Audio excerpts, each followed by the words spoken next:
Alteraciones del desarrollo de la dentición. Continuando con esta parte del análisis diagnóstico, ahora nos toca analizar cómo la parte ósea interfiere o puede tener un papel en la alteración del desarrollo de la dentición. Como siempre, la parte ósea dentaria la podemos separar, ¿no? Pero por supuesto que está muy unida. Y en los niños, tenemos que tener en consideración donde tenemos más el foco es en la parte ósea, que no haya ninguna alteración en la parte ósea y por supuesto en la dentaria, ¿no? Pero la parte ósea es lo que corresponde ahora explicar. Y hay una explicación que da el doctor Ríquez muy esquemática, muy didáctica, sobre las áreas restrictivas y rotacionales del crecimiento, ¿no? Y tenemos que en la parte anterior, sobre todo, tenemos que considerar esa restricción del crecimiento y en la parte inferior esa rotación. Las dos vienen de la mano. Si yo restringo el crecimiento de una zona, también va a producir una rotación o puedo minimizarla, ¿no? Dependiendo de la estrategia que vayamos a hacer. Y bueno, eso va a determinar cómo podemos ir orientando el crecimiento, reorientando el crecimiento, haciendo compensaciones a modo de rotación, haciendo rotar la mandíbula. Vienen de la mano, ¿no? Hasta qué punto puedo restringir el crecimiento o estimularlo, ¿no? Y a la vez también esa restricción o esa contención puedo hacer rotar o no la mandíbula, también considerando el biotipo facial. Y para eso me sirve la explicación de ya una terapéutica, ¿no? Que tenemos acá un headgear diverso para control maxilar. Control maxilar quiere decir cuando tenemos que restringir el crecimiento del maxilar, ¿no? Cuando hay protrusiones dentarias del maxilar. Y que en el medio del Perú es la medida lo más común, ¿no? Que haya mucha protrusión. Y por eso me parece interesante analizarla.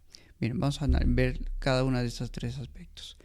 El de tirón bajo del headgear inhibe el crecimiento hacia adelante del maxilar, puede aumentar la dimensión vertical al destruir los dientes posteriores, es decir, recomendado para pacientes braquifaciales, ¿no? Todos estos aparatitos, todos estos dispositivos es para restringir el maxilar. En este caso, como estamos mencionando, tiene esa función, ¿no? Hace ese tratamiento y a la vez puede aumentar esa dimensión vertical, ¿no? Que a veces necesitamos en un paciente braqui que la tiene disminuida. Entonces, de alguna manera, restringo el crecimiento y estoy haciendo rotar la mandíbula en un paciente braquifacial. Acá más o menos cómo se coloca, en qué inclinación debe ir en relación al plano oclusal, 15 a 20 grados. El de tirón alto distaliza y al mismo tiempo intruye el primer molar, ¿no? Se usa cuando hay una tendencia al crecimiento vertical dólico-facial o una mordida abierta, ¿no? Entonces aquí usaremos este dispositivo que tiene la función contraria en el sentido de la rotación, no en el sentido de la restricción, ¿no? Aquí lo que estamos haciendo nuevamente es hacer que se distalice, ¿no?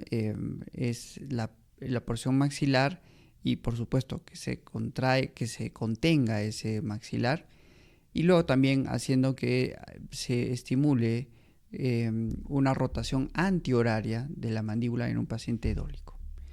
El de tirón recto, la tracción es recta hacia atrás, es una distalización pura. El vector evita que el plano oclusal sea alterado. Entonces aquí tenemos dos fuerzas que estamos aplicando, superior e inferior, y como sabemos muy bien, en la parte media es donde el vector de fuerza se va a proyectar, ¿no? Entonces esa es la idea, ¿no? Cuando tenemos un paciente que no le quiero cambiar, no quiero hacer que rote el maxilar, perdón, no quiero que rote la mandíbula, entonces solamente estoy tratando el maxilar superior, ¿no? Mi paciente es normofacial, no necesito que rote nada, quiero que esté tal cual y este sería el caso, ¿no? O tengo una salud del cóndilo que está muy bien, no quiero hacer ningún movimiento, lo dejo ahí. Bien, entonces, nuevamente esto contiene el maxilar superior, distaliza los maxilares, me puede ayudar a corregir una protusión anterior si fuera el caso. Bien, la fuerza y tiempo, si solamente quiero mover dientes, es 20 a 30 gramos, que es poca fuerza con este mismo aparato. Se puede hacer con otros aparatos, por supuesto, pero en este caso es esta fuerza. Como aparato ortopédico, 500 gramos a más, ¿no? Cuando ya queremos hacer este trabajo rotacional. Y la teoría nos dice que es con 14 horas por día, fundamentalmente en la noche, al momento de dormir o en la preparación para dormir, usar este dispositivo en casa. Desventajas: contamos con que el paciente a veces no nos colabore. Su uso prolongado puede retardar la erupción del segundo molar y conducir su impactación. Entonces, por supuesto, tenemos que estar haciendo que este tratamiento sea lo más corto posible para que el segundo molar no se vea afectado, o en todo caso hacer que, dependiendo del caso, esperar que el segundo molar ya esté en una posición que ya no vaya a tener ninguna interferencia y hacer esa distalización. Va a depender del caso, pero es una cosa como que hay que tenerla en cuenta, porque distalizo y por supuesto el segundo molar puede tener consecuencias en su falta de erupción. Bien, continuando con la explicación de estas alteraciones dentarias, sí me parece interesante analizar lo que dice el doctor Pedro Planas, y esto lo saco de un libro suyo, y comentando estos modelos, ¿no? En esta figura 2.10. Dice, ¿no? En la figura 2.10 se muestran los modelos a que nos referimos y que son vendidos por doquier, en los que se puede apreciar la falta de facetas oclusales y la forma redondeada de la arcada oclusal inferior, la cual es patológico, ¿no? Bien, entonces esto es bien polémico, es decir, que esto, que unos tipo DON que nos muestran cómo son las piezas dentarias, que no haya facetas y esté todo redondeado, sea algo patológico, a mi modo de ver es un poco exagerado. Uno puede decir, bueno, es un modelo, que los modelos de yeso son modelos ideales. En la realidad sabemos muy bien que siempre hay un cierto bruxismo en las personas, todos bruxamos de alguna manera un poco, tenemos algunas facetas, por supuesto, pero llamar ahí que todo esté redondeado, que esté mal, parece como una exageración. Y además se está poniendo modelos, ¿no? Es decir, no está poniendo un paciente real, ¿no? Pero de alguna manera lo que él quiere decir que obviamente no puede estar la dentadura intacta, ¿no? Por supuesto, nadie vive pues ya en un paraíso celestial donde no tiene problemas y el estrés no causa ninguna alteración. Entonces sí es importante considerar esto, ¿no? Pero saber que no es en el sentido de que tiene que haber algunos desgastes y que no es pues la realidad un modelo ideal, ¿no? Es decir, no es un modelo que me muestra la anatomía, en principio, natural de los dientes. También los seguidores de Pedro Planas tienen como su referencia el sistema nervioso central y no tanto la oclusión. Esto es un poquito como una idea que, digamos, que tiene su referencia, ¿no? Sí, la oclusión es consecuencia de, ¿no? Entonces, a ver qué es primero, ¿no? La oclusión o la parte neuronal, o lo neuronal manda la oclusión. Bueno, de una manera creo que no es tan ideal eso, ¿no? Que el paciente esté equilibrado, tendrá todo como todo. No podemos solucionar exactamente todos sus problemas, pero lo importante es que haya un equilibrio. Muy bien, alteraciones y alineamiento espontáneo de la parte dentaria. Y sabemos muy bien que en el proceso del recambio puede darse situaciones donde uno puede pensar que tenemos un cierto apillamiento, pero que en el recambio y el espacio, la diferencia de tamaños anatómicos de las piezas dentarias juega a nuestro favor y por supuesto el recambio también. Bien, acá estamos viendo, ¿no? Una imagen donde hay apillamiento, las piezas se pierden, se pueden distalizar y las piezas incisivas van a entrar en su lugar y no va a haber problema. Y acá está, ¿no? La lengua, los labios hacen su trabajo y se va equilibrando toda esta situación. Por supuesto que si uno pierde tempranamente unas piezas, ¿no? En el sector posterior, ¿no? Tempranamente, antes del recambio, esto se distaliza y esto se mesializa y falta espacio, ¿no? Por supuesto. Pero explicando en una situación normal, ¿no? De recambio normal, esto es lo que va a suceder, ¿no? Entonces no hay que alarmarse, ¿no? No hay que alarmarse cuando de repente falte un poquito de espacio para estas piezas, ¿no? Porque sabemos que va a haber un recambio natural, ¿no? Bien. Aquí también, ¿no? Un apiñamiento ligero, ¿no? De este incisivo inferior no debe ser una causa de preocupación, ¿no? Saber que esto en el recambio no va a haber problema. La cosa es cuando es un poquito más. Bien, más de 4 milímetros siempre hay que hacer un seguimiento del apiñamiento que podemos encontrar en este sector, porque sí, puede que, no, que falte espacio, ¿no? Que falte espacio y ahí podemos distalizar, ¿no? Distalizar los molares para que de esa manera se puedan encajar, ¿no? Si realmente esta situación continúa. Bien, entonces tener eso en consideración. Pérdida prematura de caninos deciduos, que es lo que produce disminución del ancho intercanino. Entonces, cuando se pierde prematuramente por caries, por daño, por caídas, o a veces de repente por una mala indicación de una extracción de un canino, también puede haber ese problema y se disminuye ese ancho anterior, ¿no? De los incisivos y por supuesto va a haber un apiñamiento.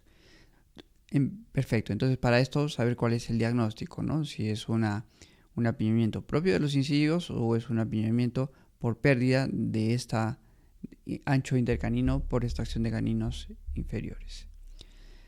Luego también tenemos dispositivos para lograr que esos anchos intercaninos no se pierdan. El arco lingual es una herramienta muy útil, cementado un alambre de acero, cementado en bandas, ¿no? Como vemos en la imagen, y que permiten ese trabajo de mantener ese perímetro de arco inferior y no se pierda el espacio, ¿no? En este caso. Bien, por ejemplo, ahí vemos un ejemplo de cómo cuando se pierde las piezas de manera prematura en unos caninos, es interesante tener este dispositivo en un paciente para que no tengamos ese problema. Análisis de espacios en dentición mixta. Una vez erupcionado completamente los incisivos laterales e inferiores, el ancho intercanino no va a aumentar. Entonces esto es como una advertencia, ¿no? De saber que ese ancho, si hoy en un momento es muy poco, y lo importante es conservar ese espacio. Al conservar ese espacio vamos a evitar que se dé este tipo de dificultades en nuestra dentición mixta.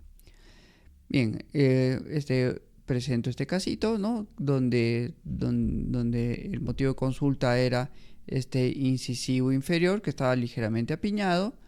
Y bueno, gracias a Dios esta urgencia, que no era urgencia, dio pie a analizar las demás piezas dentarias que iban a venir. Y si nos damos cuenta, acá estaban ya erupcionando los premolares. Entonces, bien, estudiamos cómo estaban erupcionando esos premolares. Vimos que tenía una ligera inclinación y que podría disminuirse la longitud del arco inferior y ponemos este arco lingual para mantener el espacio y que no se nos mesialice las piezas.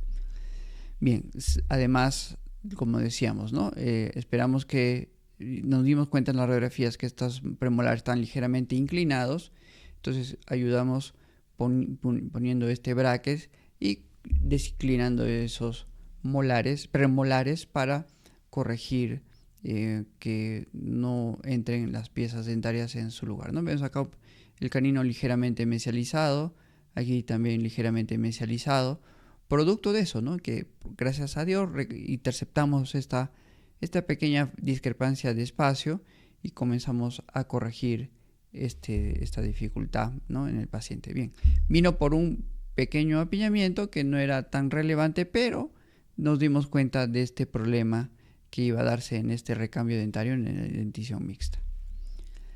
Terminado el tratamiento, vemos que ya las piezas han tenido su lugar y luego ya pasamos a un tratamiento de ortodoncia fija para terminar de corregir las pequeñas rotaciones, ¿no?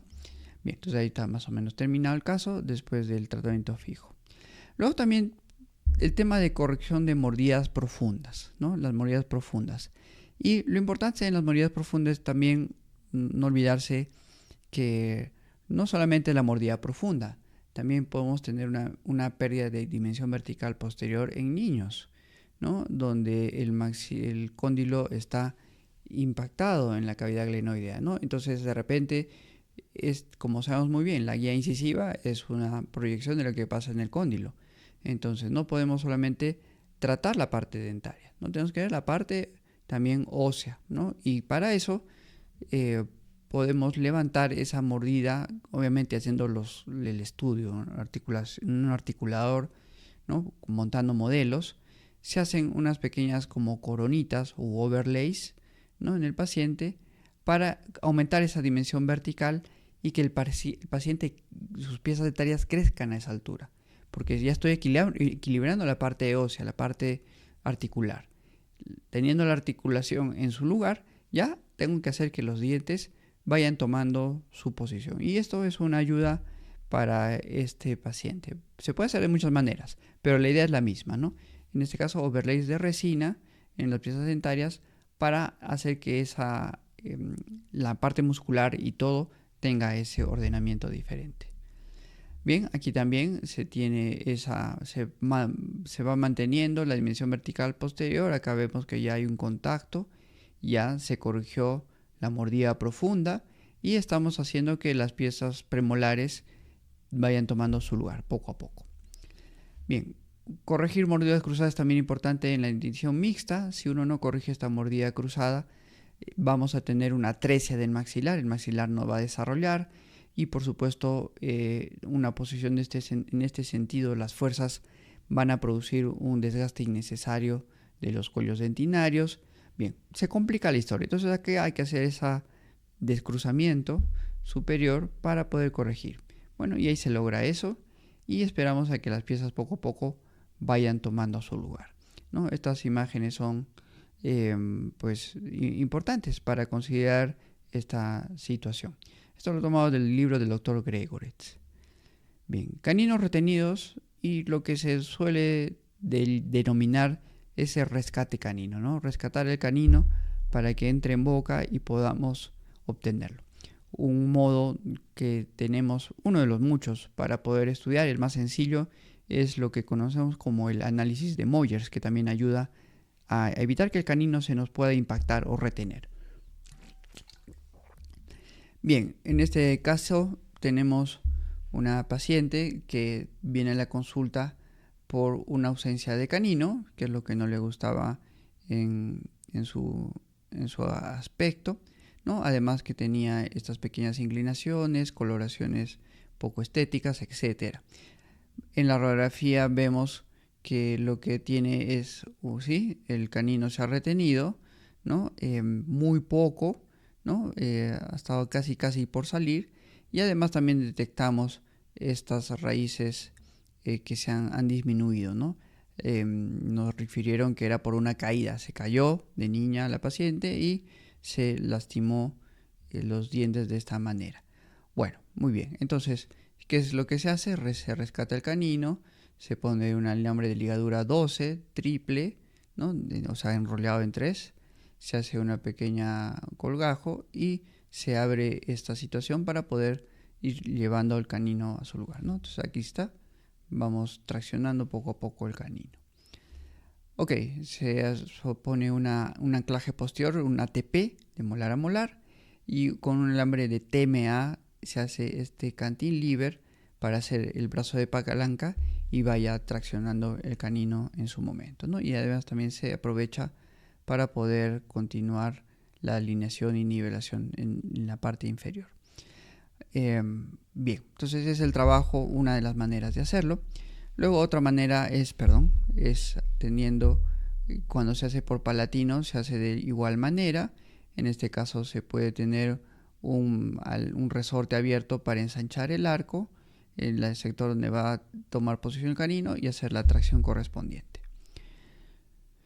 Luego otra situación, una alteración dentaria que podemos encontrarnos estética o ortodóntica es cuando tenemos dientes megadónticos, grandes, anchos y puede haber muchas opciones. En este ejemplo tenemos que podemos hacer la extracción de uno de ellos y se mimetiza los centrales como dos dientes y se corre la línea media, ¿no? Entonces se extrae uno, se corre este diente hacia el lado derecho y se mimetiza, ¿no? Se mimetiza. Esa puede ser una estrategia, una de ellas, ¿no?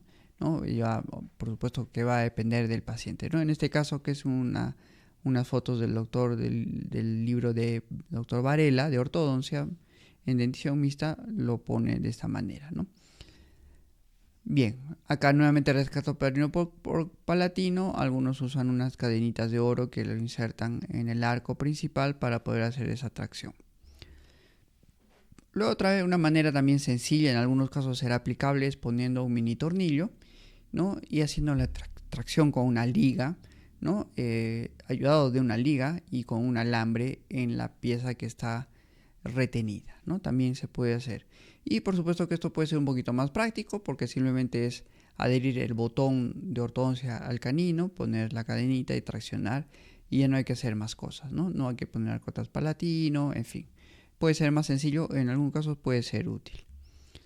Bien, acá como es la técnica quirúrgica, se abre un pequeño colgajo, se expone la parte vestibular y podemos tener expuesta ya nuestro canino y hacer el movimiento correspondiente, ¿no?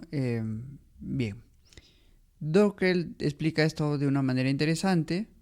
Dice que hay unas causas que actúan en el tiempo sobre un tejido y provocan una alteración. Entonces, esta manera de explicarlo, su ecuación, ¿no? Como lo llama el doctor Profit, es interesante. Causas, tiempo, tejido, ¿no? Causas, tiempo, tejido. Entonces, esas tres cosas tenemos que considerar, ¿no?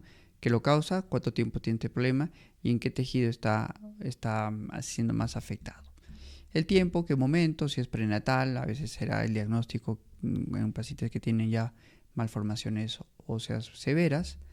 Postnatal, ¿no? Por supuesto, cuando ya tenemos el problema en un paciente ya que ha nacido, que tenemos que se ha dado en el transcurso de ese tiempo, ¿no? Por el motivo que sea.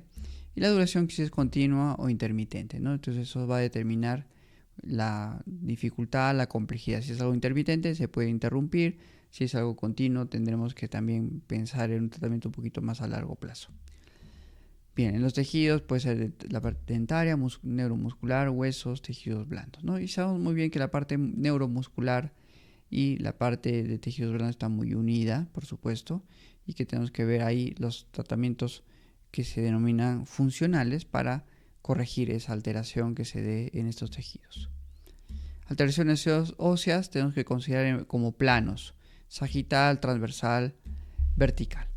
Cuando hablo de sagital, sabemos que es el diagnóstico clásico del doctor Angle, clase 1, clase 2, clase 3, que también es importante saberlo. El transversal, ¿no? Del ancho transpalatino fundamentalmente, cómo está.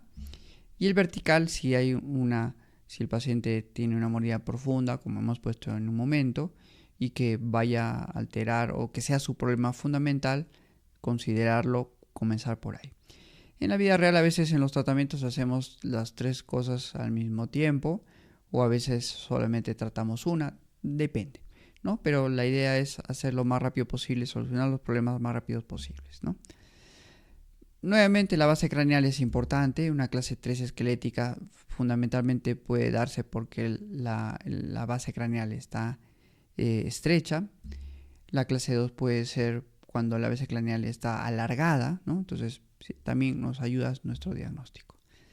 En este caso de un paciente de 7 años, vemos que el paciente viene, ¿no? La mamá en realidad, ¿no? Le advierten que su niña tiene una mordida vis a vis y que pueda ser atendida por un ortodoncista para corregir esa dificultad. Bueno, muy bien, entonces hicimos los estudios, acá en este caso vimos también los estudios panorámicos y a grandes rasgos todo se ve de manera normal, ¿no? Las piezas están erosionando como esperamos que lo hagan, no hay ningún problema así que nos llame la atención y nos centramos en la parte ósea y usamos Yarabat para esto, ¿no?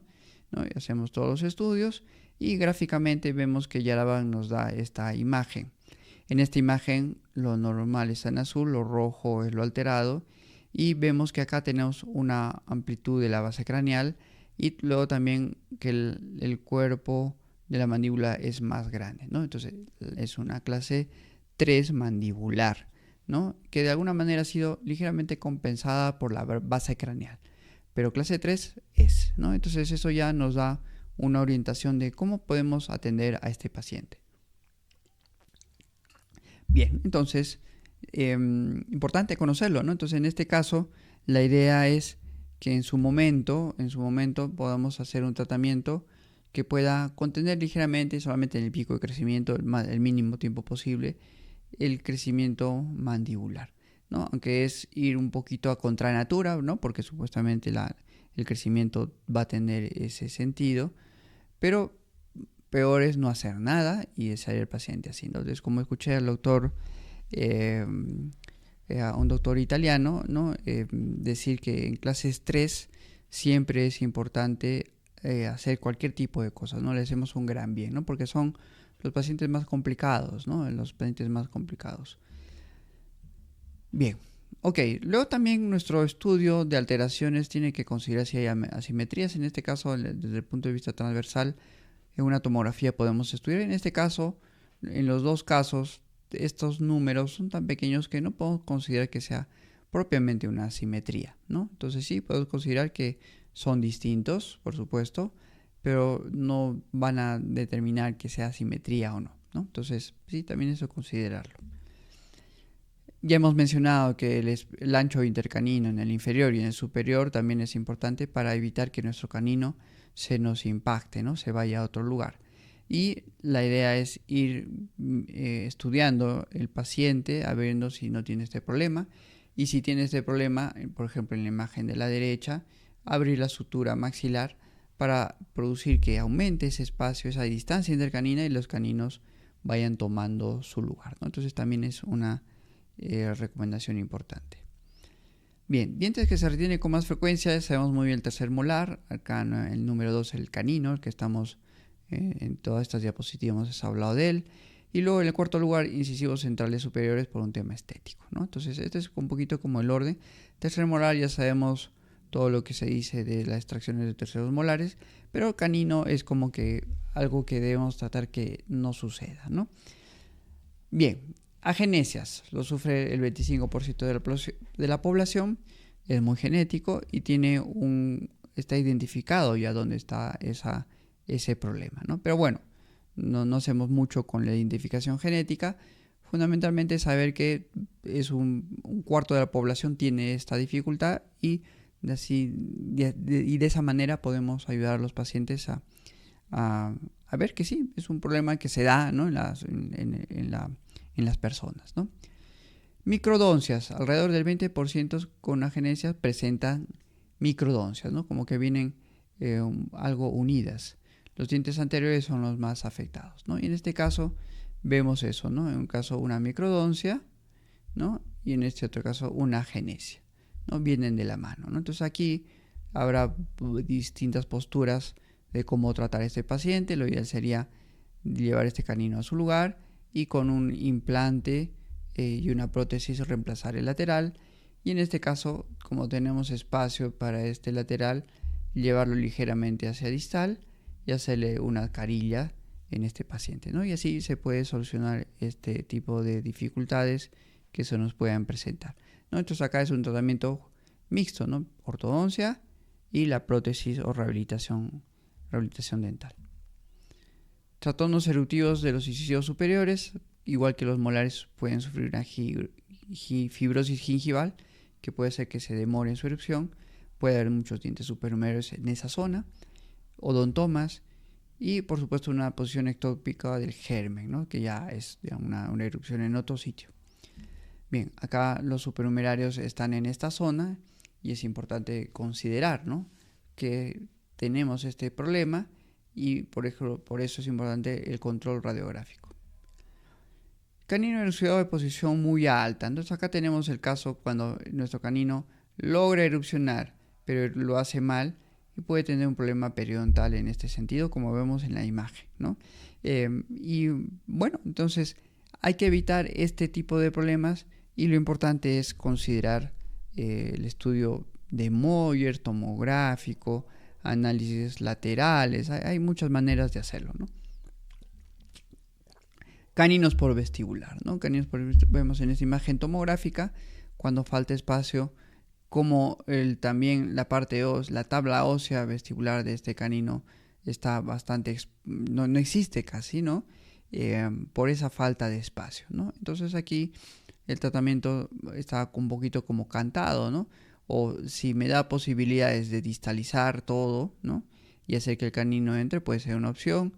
Si no puedo distalizar porque pues de repente no es conveniente para el paciente o no sé, pues será extracción del premolar.